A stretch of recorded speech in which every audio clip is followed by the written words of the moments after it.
Alors pour les avocats mecs, ils ont des top modèles dans leur lit, ils ont ils ont des beaux costumes, ils sont toujours bien peignés, ils ont des cheveux.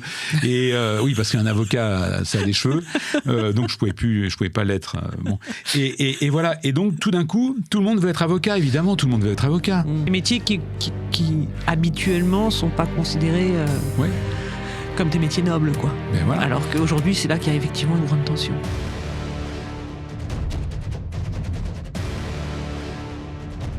Bienvenue dans le podcast d'Ether, les récits d'innovation sociale. Aujourd'hui, nous avons le privilège de recevoir Olivier Motte. Bonjour. Les alternateurs. Olivier, la première chose que je vais te demander, comme je le fais habituellement, c'est évidemment de te présenter, de présenter l'entreprise. Alors, donc je m'appelle Olivier Motte, tu l'as dit. Je suis président délégué d'une société qui s'appelle Les Alternateurs, qui a 5 ans d'âge maintenant. Donc pour un vin, c'est bien, mais pour une société, c'est encore mieux, puisqu'on est né pratiquement pendant le Covid. Oui. Donc pendant une période d'incertitude. Et donc c'est une société qui fait en fait de l'événementiel, mais vraiment dédiée à la formation professionnelle, la promotion de l'apprentissage, globalement de la promotion de l'insertion réussie des jeunes en entreprise. On veut que les jeunes réussissent en entreprise. Ça, c'est une quête qu'on a depuis très longtemps, que j'ai et qu'on a depuis très longtemps, puisque les alternateurs appartiennent à un groupe, un pure player événementiel qui s'appelle Manifestory. Donc, mon métier, mon expertise, c'est vraiment de la communication événementielle. Mais là, avec les alternateurs... Voilà, vous êtes allé dans une voie très spécifique. Voilà. Et d'ailleurs, la première question qui me vient à l'esprit quand j'entends ça, c'est qu'est-ce qui s'est passé ? Pourquoi vous avez décidé de prendre cette route de traverse ? Mais oui, parce que... vous étiez des purs players de l'événementiel, vous faisiez très bien votre métier, vous étiez installés dans votre secteur. Et on gagnait bien notre vie, tout allait bien. Tout allait bien. Et puis vous vous êtes dit, on va se lancer cette aventure entrepreneuriale un peu incroyable que tu vas nous raconter dans le détail, qui est les alternateurs. Et donc, dis-nous comment et qu'est-ce que vous faites concrètement ? En fait, quand moi j'ai démarré l'événementiel, j'avais vraiment en tête de faire quelque chose d'utile. Mais j'étais voué à avoir un métier plutôt agricole, puisque j'ai fait des études agricoles. Et puis, par des rencontres, j'ai décidé de faire de l'événementiel. Je faisais du théâtre par ailleurs et du marketing. Donc, c'était l'excellent mariage du marketing et du théâtre, c'est vraiment l'événementiel. Donc, c'était un terrain de jeu pour moi important, un terrain de jeu aussi où il y avait un peu d'argent. Donc, on pouvait faire pas mal de choses. Donc, dans les années 90, on pouvait faire plein de trucs. Là, aujourd'hui, c'est un petit peu plus tendu, oui. C'est pas le même budget. Plus tendu. Mais voilà. Et tout de suite m'est venue cette réflexion de savoir si vraiment tout ce que je faisais était utile. Parce que je voyais des gens qui applaudissaient à la fin des soirées, à la fin des cérémonies, etc. Mais je me disais toujours, est-ce que vraiment ça sert à quelque chose ? C'est très éphémère. On crée des choses qui sont des moments de bonheur, des moments de joie, des moments de lien social. Mais finalement, est-ce que c'est vraiment bien utile ? Et puis, par la même occasion, par mon parcours scolaire, je voyais beaucoup de gens qui étaient sur le carreau, qui restaient un petit peu en marge, beaucoup de copains que j'avais, etc., qui ont bifurqué vers l'apprentissage parce qu'ils avaient des parents, comme les miens, qui me disaient, mon vieux, si t'es nul à l'école, on va te foutre en apprentissage, et puis tu vas voir ce que c'est que la vie. Et en fait, c'était vraiment le bâton, quoi. Et donc, je me suis vraiment tout de suite intéressé à ça en disant, est-ce qu'on peut faire quelque chose pour que l'apprentissage perde cette connotation négative ? Et avec moi, mon bagage d'expert en événements, qu'est-ce que je pouvais faire pour essayer de faire avancer les choses ? Et très vite, on a mis en place des opérations vraiment... Alors, les alternateurs, donc vous créez en 2001 ? On crée Manifestory en 2001, qui est devenu le groupe. C'est ça. Mais tout de suite, dès 2001, moi j'ai voulu vraiment m'attacher à créer des opérations, donc créer des opérations de toutes pièces sans partenaire. À l'époque, pas dans les alternateurs, vraiment à l'intérieur de Manifestory. À l'intérieur de Manifestory, mais avec notre argent, avec les résultats de l'entreprise, on finançait des opérations comme ça. Et puis, on est allé dans des écoles. Moi, C'était un peu une petite danseuse, d'un certain point de vue, au départ. C'est ça, c'est vraiment une danseuse. Et puis, on faisait du théâtre. Et puis, j'ai été appelé par ailleurs à être formateur dans un CFA. Alors, c'était complètement par hasard. Et c'était pas loin d'ici, puisque c'était Porte de Champéret. C'était une boîte qui s'appelait Négocia à l'époque, qui formait des BTS vente. D'accord. Et Oui, c'est vrai que ça a toujours été, du moins à cette époque-là, nous, dans notre éducation, surtout à la fin des années 90, l'apprentissage, c'était pas le haut du panier, quoi. Voilà, c'était toujours considéré. C'est horrible, je vais dire un truc qu'il faut pas dire devant un micro, mais c'était la lie de la société. Ah Enfin, oui, et d'ailleurs, c'est comme tu le dis, on nous menaçait si on n'était pas bon à l'école. Voilà. Ce qui, effectivement, aujourd'hui, ça a quand même beaucoup changé. Hein. Ouais. Ça a quand même beaucoup changé, et tant mieux, parce qu'aujourd'hui, les métiers reprennent quand même de la valeur, oui, et vous y avez énormément contribué, on va en parler après, mais effectivement, je pense qu'il y a eu quand même un très très grand changement. Donc à cette époque-là, donc on est au début des années 2000, c'est plus ponctuel. Donc tu vas dans ce CFA, tu donnes des cours. Et puis, en fait, la problématique, c'était, il fallait devenir prof pour faire prendre conscience aux jeunes que la relation à l'autre était importante, que le comportement était important dans un magasin, etc. Bah oui, mine de rien, quand on a un vendeur sympathique, on est plus enclin à acheter des choses. On défonçait les portes ouvertes, mais c'était pas si évident que ça à l'époque. Donc on était déjà sur les soft skills. Alors, on a démarré avec du théâtre. Moi, je venais aussi du monde du théâtre, donc on a démarré du théâtre, mais on faisait des ateliers de théâtre, mais ma foi, bon, c'est sympa, et on se confrontait toujours à des gens qui nous disaient « Ah oui, le théâtre, ah c'est bien, vous leur faites faire du théâtre, c'est bien. Oh, ça peut pas leur faire du mal. » Et c'est à partir de ça me gênait. Ça peut pas leur faire du mal, ça veut dire que, bon, ouais, c'est sympa votre truc, mais bon, si ça n'existait pas, ce serait pas moins. On voyait pas la vraie valeur ajoutée derrière. Tout à fait. Et donc, de fil en aiguille, je me suis dit, bon, comment apporter de la rationalité à cette relation que je pouvais faire naître entre un formateur en théâtre et les jeunes, et leur faire prendre conscience ou les former à quelque chose qui aurait finalement de l'impact dans leur carrière. Et puis de fil en aiguille, parce que le théâtre, ça les intéressait pas en fait. Déjà, le théâtre, c'était un truc de bourgeois, c'était un truc qu'on comprenait pas, la langue, Molière, tout ça. Bon, c'était vraiment... bon. Donc, ils préféraient la BD, ils préféraient surtout la pub. Ils adoraient la pub, c'était... ah oui, la culture pub. Culture pub, tout ça. Et on donc, est des enfants de la pub. J'aurais dit, on va faire de la pub, on va faire de la pub au théâtre.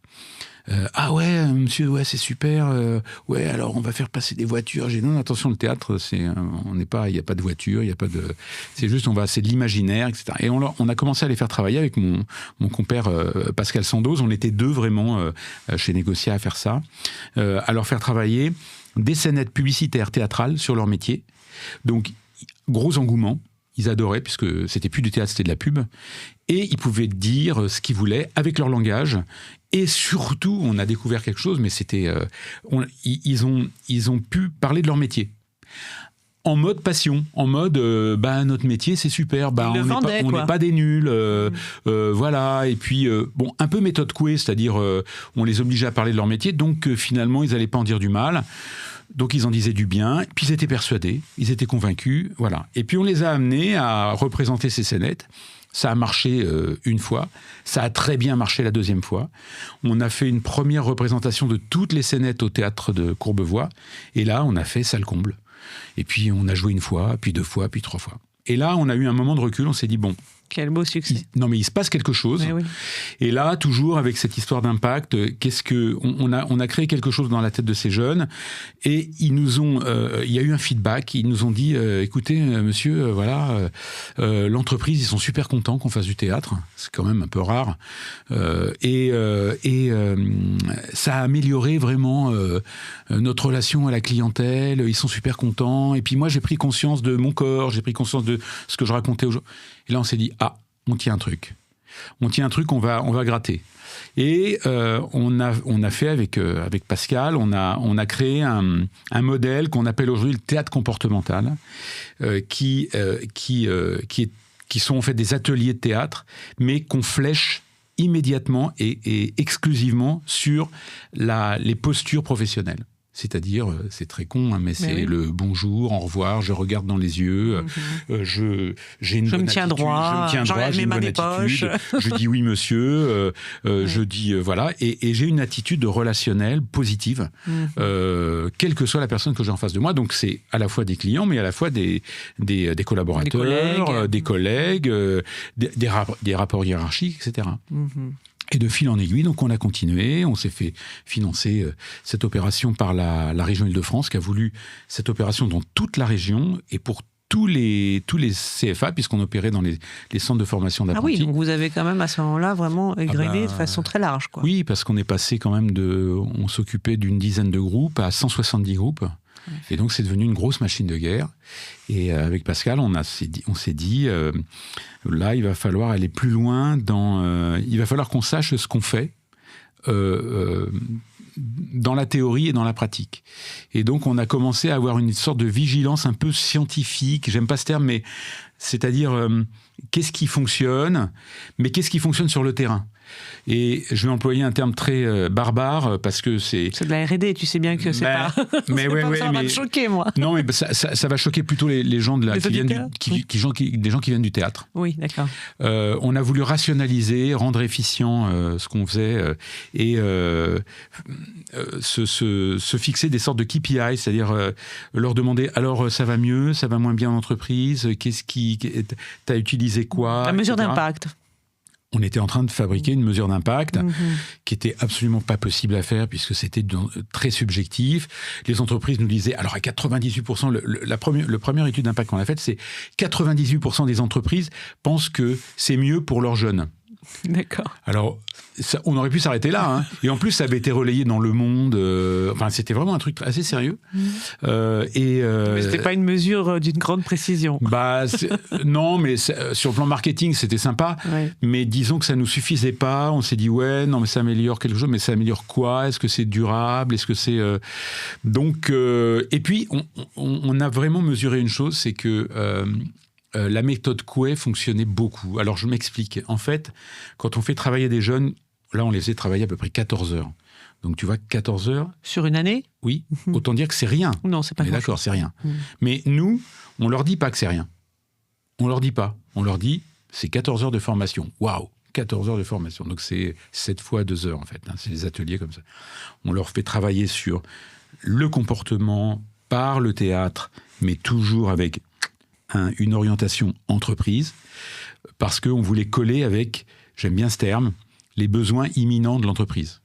De quoi a besoin l'entreprise ? Regarde, c'est un discours très de droite. Non mais... Pour quelqu'un qui fait du théâtre, c'est bizarre, mais en tout cas, c'est les besoins imminents de l'entreprise, parce que j'étais chef d'entreprise, et je me dis, moi, les jeunes qui viennent là, j'ai besoin qu'ils soient opérationnels. C'est bien pour eux, c'est bien pour nous, c'est bien pour tout le monde. Bien sûr, donc, c'est valorisant d'ailleurs. Il faut qu'ils soient opérationnels. Donc, on leur a fait prendre conscience de ça et on leur a dit, au bout de 14 heures, ça y est, vous êtes prêts, vous êtes bons. Vous avez sauté une étape, ça y est, maintenant vous êtes au carré, vous êtes prêt à affronter la vie et vous avez vraiment maintenant acquis le minimum requis. Le minimum requis pour l'estime de soi et la confiance en soi. Maintenant, vous avez confiance en vous, maintenant vous pouvez vous estimer. Vous pouvez représenter l'entreprise. Ouais. Et alors, dingue, ils y croient.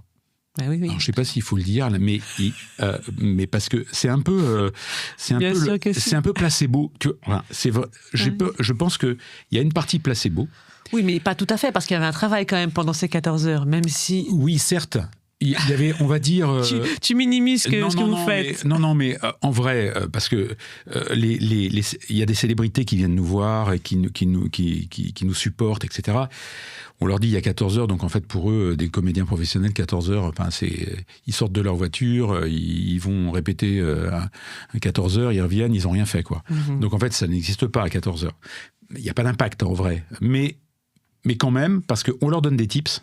Oui. Ils s'en rappellent parce que c'est déjà des apprentis, donc ils sont déjà dans une relation de production immédiate. Il faut qu'ils produisent. Et puis c'est très terrain. C'est très terrain. Ah oui, alors ce que je voulais dire, c'est qu'on s'adapte au métier. C'est ça. Quand c'est des serveurs, quand c'est des agents la SNCF, quand c'est des banquiers, c'est pas pareil. C'est pas la même relation. On essaye, nous, de se mettre dans leur peau et de voir... on travaille avec des professionnels, on leur dit... Un banquier, ça doit savoir faire quoi ? Bon, répondre quoi, etc. Rester calme, gestion du stress. Bon. Et donc, on oriente quand même un peu le travail d'atelier qu'on fait avec eux. Et après, avec cette méthode Coué un peu, on leur dit, bon, maintenant vous êtes capable, eh bien, ils y croient. Et ça opère un changement chez eux Et on les retrouve plusieurs années après, et ils nous disent, je ne veux pas dire tous, mais quasiment tous, vraiment quasiment tous, ils nous disent « Ah, ça a changé ma vie. Ça a été la nouvelle... » C'est un cours qui a marqué. Ça a marqué, et il y a eu un avant et un après. Mais quasiment tous.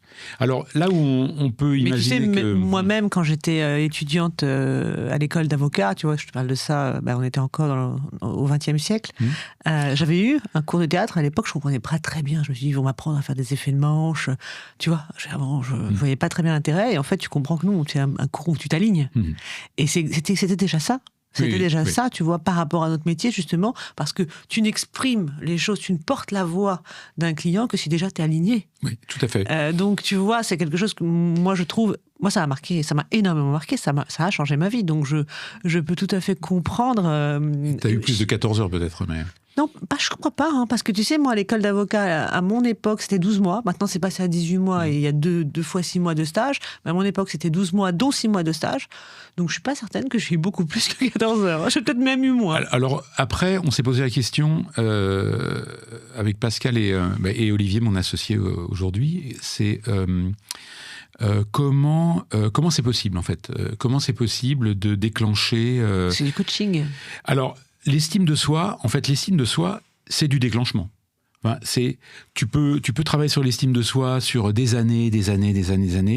Ça peut ne pas marcher, mais c'est du déclic. Donc ça veut dire que c'est comme le coup de foudre. Tu vois quelqu'un passer, clac, ça y est, je suis amoureux, je vais faire ma vie avec elle ou avec lui. Donc c'est la même chose. C'est un coup de foudre envers soi-même. Ouais, mais c'est exactement ça. Je vais le garder, je vais le prendre ça. C'est le coup de foudre de soi, c'est l'estime de soi, c'est finalement, je ne suis pas nul, malgré ce qu'on dit, malgré ce que mes parents me disent, malgré ce que la société me renvoie, malgré toute l'imagerie négative. Les autres élèves plus jeunes, etc. Parce que j'ai été mis dans une voie de garage au départ, effectivement. Et voie de garage, tu vois, ça persiste. Hein. Ah oui, enfin, voie de garage. À mon époque, je pense que ça a évolué aujourd'hui. Je pense que ça a quand même évolué. Mais bon, donc le chemin parcouru quand même pour vous, à quel moment vous décidez comment ça se passe en fait au début? C'est pendant le Covid. En fait, c'est tout bête, mais ça a fonctionné pour tout le monde. Le Covid a eu ça de positif que ça nous a donné un temps de réflexion sur nos vies. Ça a peut-être été un peu négatif pour certaines générations, je ne m'étendrai pas, mais pour nous, ça a été la première fois où on a eu une pause, où on est resté chez soi et il ne se passait rien, où on ne pouvait pas nous reprocher qu'il ne se passe rien. Donc, on est resté, puis on s'est dit, repli sur soi, retour en arrière, je regarde derrière, et qu'est-ce que j'ai fait de ma vie ? Et en fait... on était très fiers de ce qu'on avait déjà fait, et on s'est dit, il faut qu'on aille plus loin, c'est-à-dire qu'il faut qu'on trouve maintenant les ressorts de l'estime de soi et de la confiance en soi. C'est-à-dire qu'il faut, on avait vraiment besoin d'ouvrir le capot et de regarder où ça se passe. Où ça se passe. Parce que vous avez fait de façon totalement intuitive, vous vouliez en faire un modèle. Exactement. D'abord se rassurer sur ce qu'on faisait était bien, et puis après essayer peut-être de rendre un peu plus efficaces nos cours ou notre approche, ou ce qu'on avait à leur dire. Et donc on a mis en place des petites études. Alors on a commencé à se rapprocher de certaines universités comme celle de Nanterre, auprès de psychologues, etc., qui vont nous aider à formaliser un peu une structurer en fait ces cours. Une méthodologie. Une méthodo, et puis des moyens de pouvoir essayer de créer une sorte d'instrument de mesure en fait, pour voir si ça se passe bien, est-ce que ça évolue, est-ce qu'on est sur des courbes croissantes, et puis comment et pourquoi. Pourquoi ça croît et à quel moment et sur quel on agit sur quel réflexe et sur quels automatismes ou pas, ou sur quel donc sur quel neurone. Donc on a mis ça en place petit à petit. Donc ça se fait petit à petit. Donc là, grâce à Ether, on a pu mettre ça en place et puis essayer de flécher un peu plus du temps de travail sur des réflexions comme celle-là. On va pas encore assez loin à mon avis. parce que mais ça vient petit à petit. En tout cas, on progresse. En tout cas, on est un peu en pointe là-dessus, puisque de plus en plus de partenaires viennent nous voir en disant vous, les alternateurs, vous êtes spécialistes de l'estime de soi, la confiance en soi. Alors bon, c'est bien les soft skills. Alors, par rapport aux soft skills, c'est quoi ? Ce sont les soft skills. Alors c'est un mot anglais, donc c'est forcément mieux. Mais disons que on est resté nous sur l'estime de soi, la confiance en soi, ces deux masses là qui sont intimement liées et qui vont permettre, on en est certain, ça, de créer un terrain positif pour l'insertion des jeunes. Alors dans l'entreprise, c'était notre modèle. Mais dans la société aussi, puisqu'on parle de métier, mais on parle aussi de grandes causes sociétales. Oui, c'est ça. Et alors, donc aujourd'hui, on en est où ? Qu'est-ce que vous faites ? Comment vous rayonnez ? Alors aujourd'hui, on emmène des partenaires dans cette aventure, des partenaires qui sont des opérateurs de compétences, qui ont le même objectif et la même mission. Alors c'est marrant parce que nous, on est entreprise. Oui. Je n'ai pas voulu être association parce que ça c'est à titre tout à fait perso. Je réprouve les modèles où... les modèles d'associations où vous avez 2 dirigeants qui se payent et puis vous avez une flopée de 50 bénévoles qui travaillent gratis. Je pense que là, l'économie sociale et solidaire, elle doit aussi passer par une rétribution des gens et du temps. Sans ça, c'est pas du temps de qualité. C'est pas c'est pas fiable. C'est pas. Donc ça doit créer de la valeur pour tout le monde, y compris ses salariés. Quoi. On est sur de la création de valeur, mais de la vraie valeur aussi. Hein. Bien sûr, bien sûr. On est sur de la création de valeur. Ça crée de l'engagement aussi. Hein. Ça crée de l'engagement, ça crée tout, puis de la reconnaissance. On reconnaît, à partir du moment où on paye les gens, on reconnaît leur crédit. Il y a un crédit, il y a une expertise. Donc, on a mis ça en place et puis les opérateurs de compétences nous ont fait confiance. On parle le même langage. Quand tu parles d'opérateurs de compétences, c'est des CFA toujours ? C'est les OPCO. Les OPCO, on appelle ça les OPCO, voilà, qui drainent en fait la taxe d'apprentissage pour pouvoir la redistribuer aux centres de formation d'apprentis. C'est eux qui financent ce qu'on appelle les coûts contrats, c'est-à-dire qui financent les études des jeunes apprentis dans les CFA, mais qui ont aussi des budgets pour la promotion de l'apprentissage en général, mais la promotion aussi des métiers. C'est ça. Il y a beaucoup de métiers aujourd'hui qui sont en tension. J'ai encore entendu ce matin qu'il y avait plus de 70% des métiers qui étaient en tension. Donc c'est pour dire. J'imagine. Il y a un terrain là qui est de travail qui est très important, de faire venir les jeunes sur ces métiers qui sont des métiers en tension. Donc de leur redonner en fait des lettres de noblesse. Exactement. Et donc d'un côté on leur donne les armes. Tu peux en citer quelques-uns pour nos auditeurs de métiers considérés aujourd'hui comme en tension ? Par exemple le métier de serveur.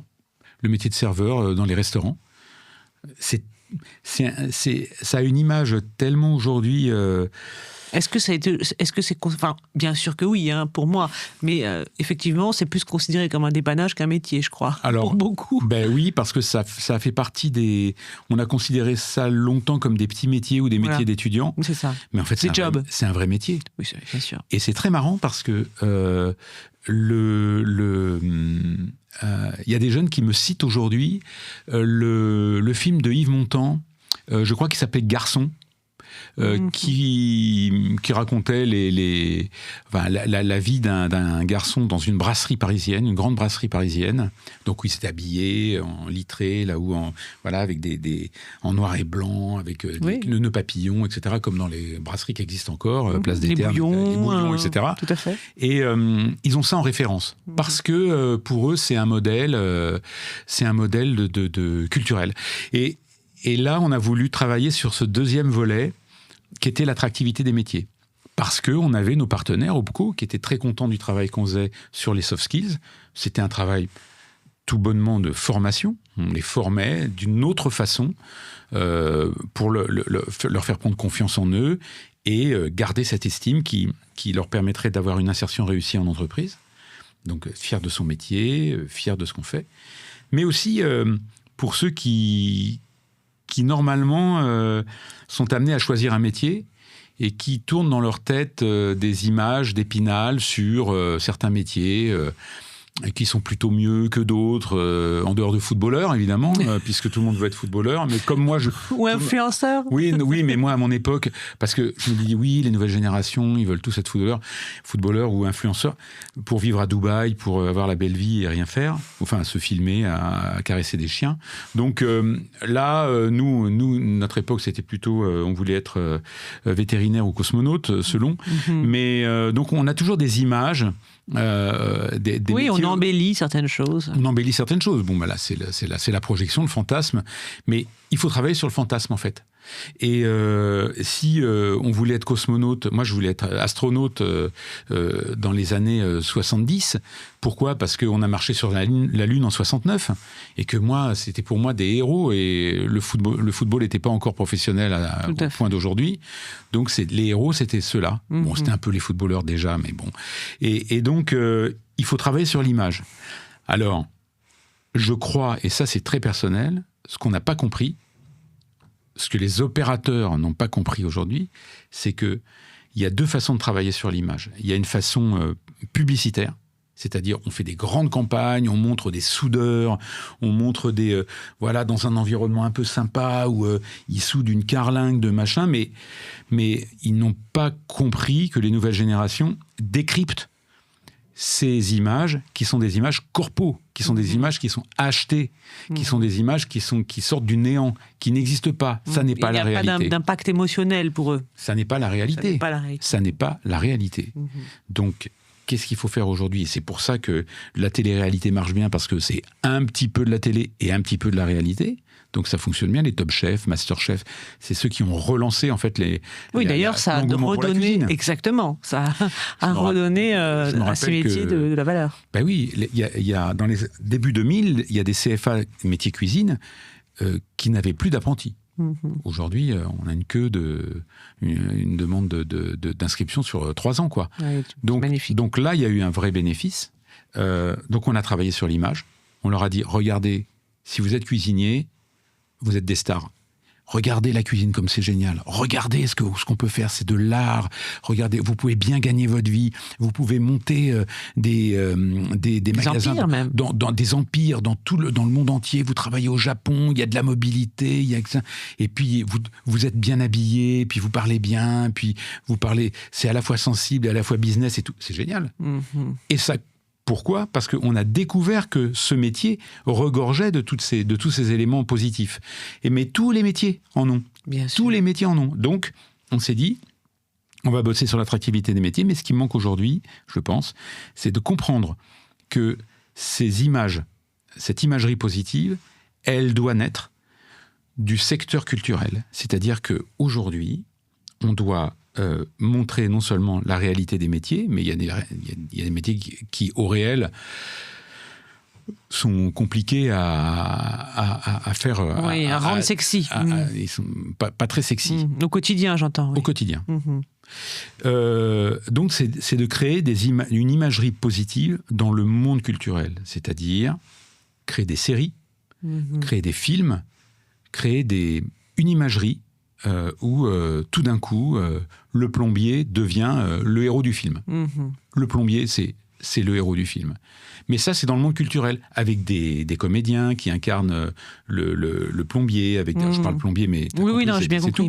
Et donc, des métiers qui habituellement ne sont pas considérés comme des métiers nobles, quoi. Ben voilà. Alors qu'aujourd'hui, c'est là qu'il y a effectivement une grande tension. Et pourquoi il y a un engouement pour les avocats ? Parce qu'on a deux images. Séries, bien sûr. On a 2 images de l'avocat. On a l'avocat avec les effets de manche. Voilà. Le pénaliste qui gagne pas un rond aujourd'hui, enfin il faut quand même le dire, pas grand chose. Ta femme étant avocate, voilà. Tu as le droit. Alors il peut faire des effets de manche, mais heureusement qu'il a une robe parce qu'en dessous il a une sorte de pull avec des trous de mythe. Bon, j'exagère évidemment, mais tu as raison de dire que ça s'est paupérisé. Ça c'est vrai. Voilà, mais en tout cas quand il rentre chez lui, alors il est crevé, il est mort, ça s'est paupérisé, c'est plus ce que c'était. Voilà, mais il est heureux. Parce que là, il y a une utilité Parce qu'il a l'impression, énorme. ça a du sens, voilà. Ça a du sens. Et puis, il y a l'avocat de Suits, où alors il gagne des millions d'euros tous les mois avec des belles bagnoles. Alors pour les avocats mecs, ils ont des top modèles dans leur lit, ils ont ils ont des beaux costumes, ils sont toujours bien peignés, ils ont des cheveux. Et oui, parce qu'un avocat, ça a des cheveux. Donc je pouvais pas l'être. Bon. Et voilà. Et donc tout d'un coup, tout le monde veut être avocat, évidemment, tout le monde veut être avocat. Mais d'ailleurs, je vais te dire un truc, c'est complètement saturé. Hein. Bien sûr que c'est saturé. Ouais. Bien sûr que c'est saturé.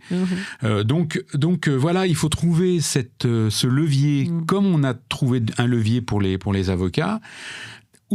Alors les footballeurs, c'est même pas la peine de pousser la porte. On a tous compris. Ils sont milliardaires. Ils ont toutes les femmes ou tous les hommes, si pour les footballeuses, à leurs pieds.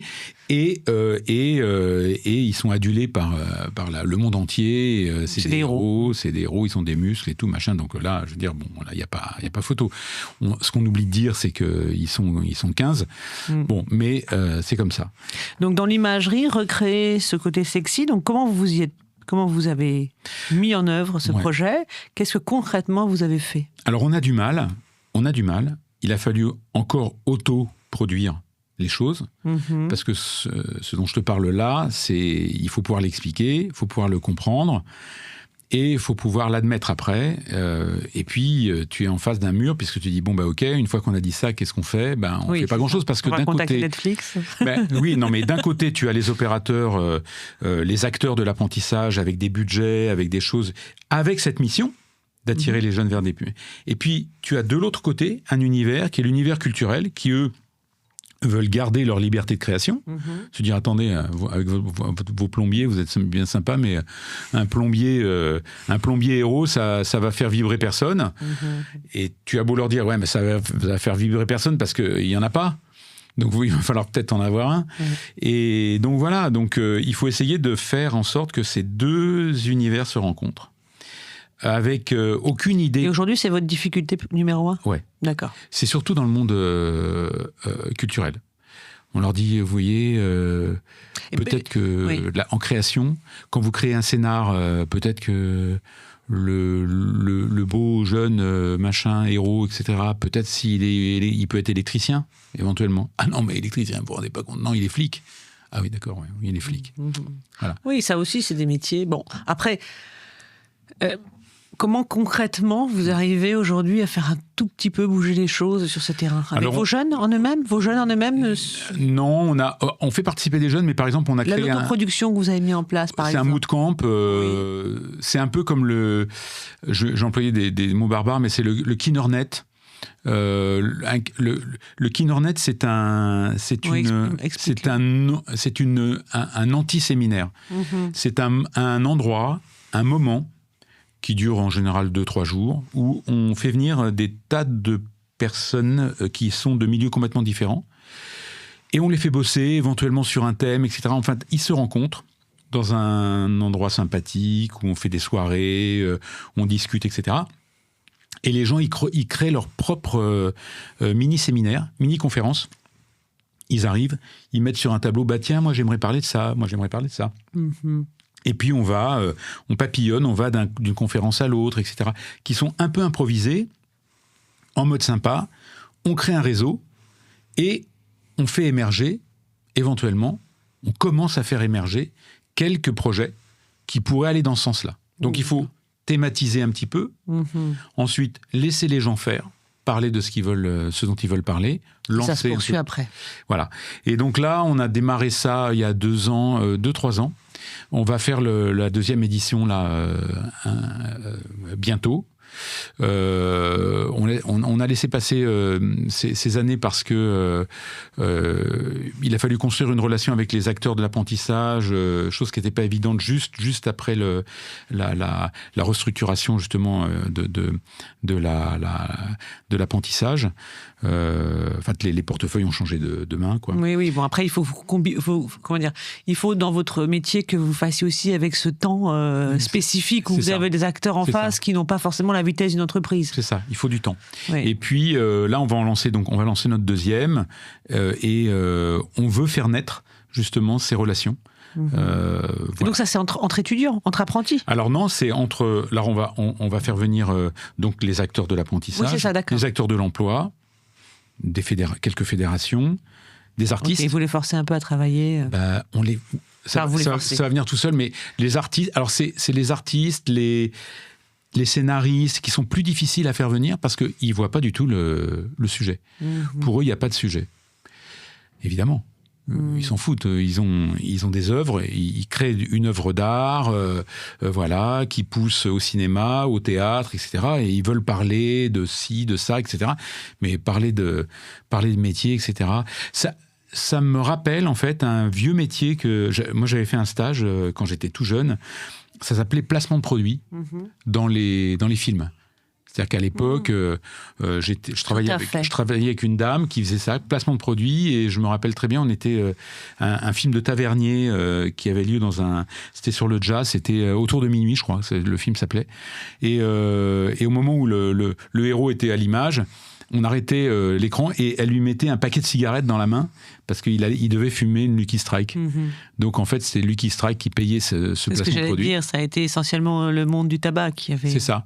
Et moi, j'aimerais bien faire du placement de produits, mais en métier. Génial. Oui. Et du coup, c'est ça. Alors, créer un nouveau métier. Alors, est-ce que...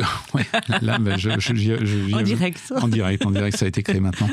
Et donc, je ne savais pas très bien comment faire. Et, alors après, est-ce que c'est scientifique, c'est pas scientifique, etc. En tout cas, il y a des KPI, c'est clair. C'est-à-dire que si on sort de ce type de séance avec des projets dans lesquels on a des héros qui sont des héros issus de métiers en tension, qu'il n'y a pas aujourd'hui. Mais quand vous faites ça, les apprentis sont là, ils défendent leur métier. Oui, on mélange avec des apprentis. Voilà, c'est ça. Qui viennent eux-mêmes avec leur estime d'eux restaurée. C'est ça, exactement. C'est ça. C'est ça. Et donc voilà, on mélange tout ce petit monde-là et puis on essaie d'extraire. On est bien d'accord que dans les alternateurs, vous continuez bien entendu tout ce que vous faisiez avant, les formations. Apprenti-scène, formation. Voilà, alors justement... Tu fais bien de le citer, j'allais en parler. Apprenti-scène, est-ce que tu peux en parler? Parce que nos auditeurs ne savent pas ce que c'est. Et c'est quand même quelque chose qui... les étudiants sont très fiers de porter chaque année, je crois. Oui, c'est ça. Le projet. Donc, c'est le projet dont j'ai parlé tout à l'heure, c'est-à-dire on va dans les centres de formation d'apprentis, on organise des groupes de 5 à 7 jeunes apprentis de tout métier, de tout niveau, et sur une période de 14 heures de formation, donc c'est les slots de 7 fois 2 heures, comme j'ai dit tout à l'heure. D'accord, mais... Eh bien, ils créent une scénette publicitaire sur leur métier. Mais ils la jouent. Et il la joue. Voilà. Alors, et aujourd'hui, il continue de la jouer chaque année. Exactement. Et tu fais ça le comble. Donc, c'est toujours au même théâtre? Alors là, on change de théâtre, mais c'est des grands théâtres parisiens. Là, on est au Théâtre de la Renaissance cette année.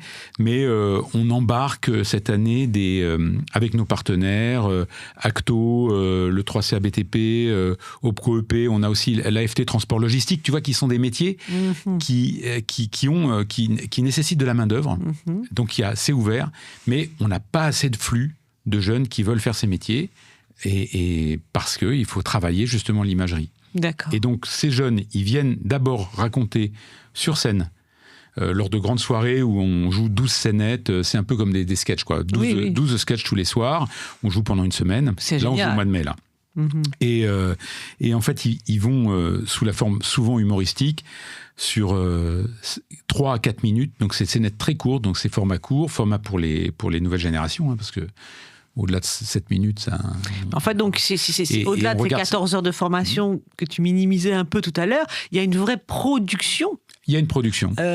Et ça... qui crée aussi de la fierté. Parce que les parents qui viennent, il y a... Alors voilà, donc ça s'ajoute dans l'estime de soi, puisque quand ils arrivent sur cette scène, on joue aussi, on veut les impressionner.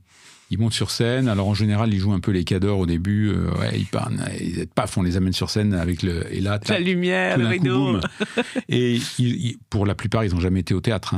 Alors, monter sur une scène, c'est encore pire. Il y en a certains qui ont fait un peu de musique, mais bon, c'est rare. Et puis, ils jouent dans un format de spectacle culturel. Oui, après, ils ont vu des humoristes, des stand-uppers. Exactement. Donc, il y a quand même... Mais c'est un spectacle qui rentre dans la programmation culturelle parisienne. On a un niveau d'exigence très élevé en matière de rendu. c'est pas du patronage, on n'en veut pas. Ils doivent rendre quelque chose de professionnel. Ça tombe bien, ils sont professionnels. Quand ils travaillent dans un restaurant, il ne s'agit pas qu'ils livrent un steak haché à moitié cuit, etc. Il faut qu'ils soient professionnels tout de suite. Donc là, on leur demande la même chose. D'accord. On les sert un peu, et puis ils produisent chaque soir un spectacle. Alors, l'effet de ce spectacle, c'est que dans la salle, il y a certes, pour certains des parents, mais ça reste rare, mais bizarrement. Mais il y a les parents, il y a des gens du monde de la... C'est étonnant. Oui, il y a des entrepreneurs qui viennent éventuellement faire leurs courses, voilà. Mais ils sont déjà apprentis dans une autre entreprise. Mais bref, ils peuvent être débauchés. Et surtout, il y a du grand public. Oui. Et des jeunes, d'autres jeunes, des copains qui ne sont pas encore en orientation, etc. Et ils viennent voir, et là, ils voient quoi ? Ils voient des jeunes qui parlent avec passion absolue de leur métier. Et donc là, on délivre une image positive. 2 jeunes qui parlent de leur métier de façon positive, qui sont fiers de leur métier. Et donc là aussi, on participe de l'attractivité des métiers par ce biais. Bien sûr. En live, le soir, mais comme c'est en streaming... Après, c'est diffusé sur tous les réseaux sociaux, par eux et par nous. Donc là, on a une grosse couverture de plus en plus. Et donc là, il y a un impact. Depuis combien de temps maintenant, Apprenti-Scène Alors, c'est la 24e année. C'est ouf, hein. C'est formidable. Et alors, j'imagine qu'en 24 ans, tu mesures le chemin parcouru. Oui. En termes d'impact, notamment. Oui, on a... c'est ce que je te disais, je pense que vous avez participé. Plus de 20 000 jeunes sont passés entre nos mains, sont passés sur scène grâce à nous. On a, je ne sais pas, quelque chose comme 200... On a produit plus de 200 ou 250 scénettes, toutes différentes, évidemment, qui parlent de choses différentes. Ça se termine toujours par un slogan. Vous faites ça tous les deux ou pas? Alors avec Pascal, non, c'est pas... Non, là, voilà. on emploie... oui, tu fais bien de le dire, on emploie plus de 60 metteurs en scène, qui sont metteurs en scène, scénaristes, animateurs. C'est un taf de gueux. Hein. Oui, c'est parce que il faut pouvoir... En général, là, aujourd'hui, les jeunes, ils voient pas tellement ce que c'est. Donc, on les embarque. C'est plutôt les gens qu'on appelle des relais dans les CFA, qui les contraignent un peu à rentrer dans l'aventure. Mais dès le premier atelier, c'est bon. On les a, la motivation, elle est acquise, et on les aspire jusqu'à... Tout de suite, ils savent qu'il y aura cet événement en fin de parcours. Je veux dire, voilà, c'est pour ça que c'est peu 14 heures, mais ça veut dire aussi que c'est d'une intensité, parce que en 14 heures, il faut quand même leur donner les moyens de faire ça avec, je dirais, aisance et professionnalisme. Oui. Et puis... j'ai été très, à la fois rassuré et puis surpris quand même de voir beaucoup de jeunes. Alors là, ça s'est passé dans le monde du BTP. Et c'est un monde que j'adore. Enfin, le BTP, c'est vraiment un monde où il y a un ascenseur social qui existe, qui est réel. Et d'ailleurs, à ce sujet, je m'excuse de cette parenthèse, je reviendrai dessus après, du monde du BTP. Vous n'engagez pas les entreprises potentiellement clientes de ces jeunes pour soutenir aussi, à la fois financièrement et surtout en termes de communication, ce que vous faites? Vous n'avez pas des sponsors, si je puis dire? C'est en cours. Non, mais en fait, c'est très bizarre. On est pris vraiment par l'engagement que ça demande. On est très pris aussi par la façon dont on gère les scénettes, les contenus, les scénarii, et on consacre, je pense, pas assez de temps à aller chercher des entreprises qui seraient à même de montrer, de montrer leur marque, de montrer leur... Ça vient. Je sais. Ça vient. Non, mais ça vient. Voilà, moi je sais évidemment que cette entreprise travaille énormément là-dessus, notamment la féminisation de certains métiers, tu vois, tous ces sujets d'inclusion divers et variés. Oui. Donc c'est pour ça que ça m'interrogeait. Donc du coup, tu parlais du BTP. On est à la recherche, voilà, ceux et celles qui souhaitent rejoindre le projet. Ben, le projet, parce que oui, on a aussi beaucoup de public. On est un peu, ça ressemble un peu aux Jeux Olympiques. Tu vois, sans marque, c'est Apprenti-Scène et ces grands partenaires qui présentent au public. Et donc ça fonctionne bien. sur l'estime de soi, sur la diffusion de ces images positives des métiers. Et reviens à ce que tu disais, parce que je t'ai coupé, donc le monde du BTP, tu es en train d'en parler. Oui, le monde du PDP, cette année particulièrement, on a ces nouvelles générations, qui sont des nouvelles générations qui sont vraiment aux antipodes de ce que moi, ma génération a vécu, de l'engagement qu'on pouvait avoir pour un métier, et surtout du développement personnel. C'est-à-dire que je pense qu'on n'était pas autant rivé sur le développement personnel, on était plus... sur des compétences techniques. Sur des compétences techniques et aussi liées à l'entreprise, c'est-à-dire la réussite de l'entreprise. On était vraiment engagés dans l'entreprise. Là, ils le sont moins, ils sont plus dans la progression personnelle, le développement personnel. Et là, on voit des jeunes qui viennent, qui disent moi, je veux faire apprenti scène parce que je bégaye, parce que j'ai des difficultés. Alors, j'ai en tête une jeune fille qui a des difficultés d'élocution, et elle y va, mais pleine balle. Elle y va à fond. Et je me suis dit, elle va avoir peur du ridicule, elle va avoir peur de... Non, elle y va. Elle est dans le dépassement de soi, en fait. C'est incroyable. Et là... C'est très à la mode, d'ailleurs, que ce soit dans le sport. Tu vois bien, les jeunes aujourd'hui sont quand même beaucoup plus sportifs que nous, on l'était. Tu vois, il y a quand même une notion de dépassement de soi. Mais on parlait de l'utilité. Il faut leur parler aujourd'hui d'utilité. C'est moi, monsieur, je veux bien faire du théâtre, mais à quoi ça sert? Non, mais c'est vrai. Et avant, évidemment, on ne pouvait pas dire ça peut pas te faire de mal, comme on a dit au début. On a dit et je me rappelle quand on était sponsorisé par la région Île-de-France, ils nous disaient non, mais c'est super votre truc, tout le monde est content, tout le monde est heureux, les salles sont pleines, les gosses sont heureux, tout ça, voilà. Mais ça suffit pas. Aujourd'hui, ça suffit pas. Mais oui, ok, d'accord, c'est super. Hein, mais ça m'apporte quoi, moi, apprenti? Alors, ça t'apporte. Je vais te dire ce que ça t'apporte. C'est ça, ça et ça. Ah, d'accord. Je le fais alors. Oui, c'est ça. Voilà, c'est exactement ça. Vous avez dû le rationaliser aussi beaucoup. Et c'est pour ça qu'on a dû le rationaliser. Et lui donner des marqueurs, créer des marqueurs, des KPI, et pour dire on va dans ce sens-là, et on mesure. On mesure. En fait, vous-même, vous devez vendre à vos étudiants le progrès c'est ça, exactement. Attendu. Et maintenant, ils attendent autant. Avant, c'était les partenaires qui nous disaient combien, en pourcentage de jeunes, nous, on était à la chasse aux ruptures de contrat. Et à l'époque, il y a 20 ans...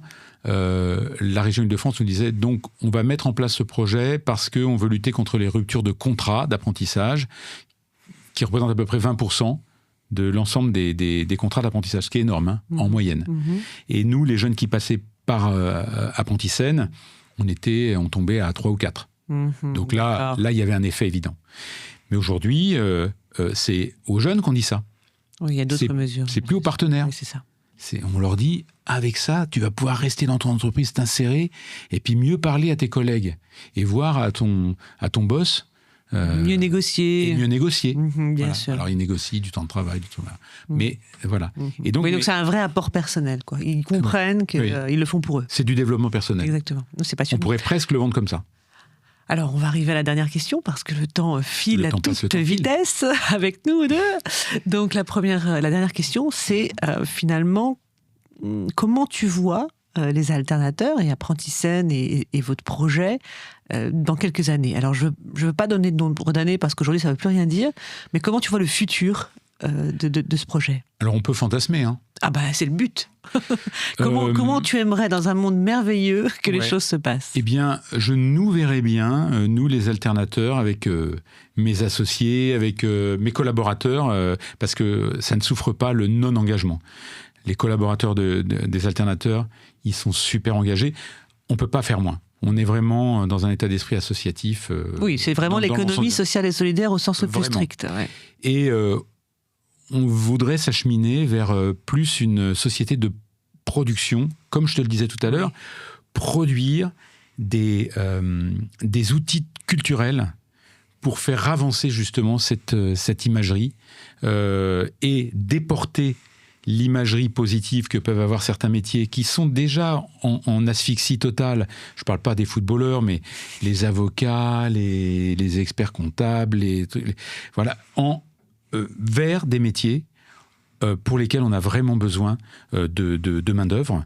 Et oui, de la finance, par exemple. La finance, c'est saturé complètement. Voilà. Même les gosses qui font. Oui, mais on sait pourquoi. Oui, on sait pourquoi. Et le loup de Wall Street. Les traders, Wall Street. Oui, le loup de Wall Street. Voilà, mais c'est typiquement ça. Tout à fait. Et nous orienter vers alors, pas être producteur nous-mêmes, mais créer une plateforme avec nos partenaires, avec des entreprises, bien sûr, et des opérateurs et des créateurs culturels, de contenu, créer cet univers où on va pouvoir voir des nouveaux héros, qui seront des héros qui seront incarnés par des comédiens, des comédiennes, et pour lesquels les jeunes voudront se projeter. Fantastique. Bah, écoute, j'ai hâte d'avoir l'occasion de te réinviter pour parler de cette prochaine étape. Dans quelques années. Dans quelques années, bien sûr, on est là. Des prochaines étapes des alternateurs. En attendant, je vous remercie d'avoir suivi les récits d'innovation sociale avec Olivier. Merci Olivier. À très bientôt et n'oubliez pas, si vous voulez suivre les prochains épisodes, de vous abonner à la chaîne.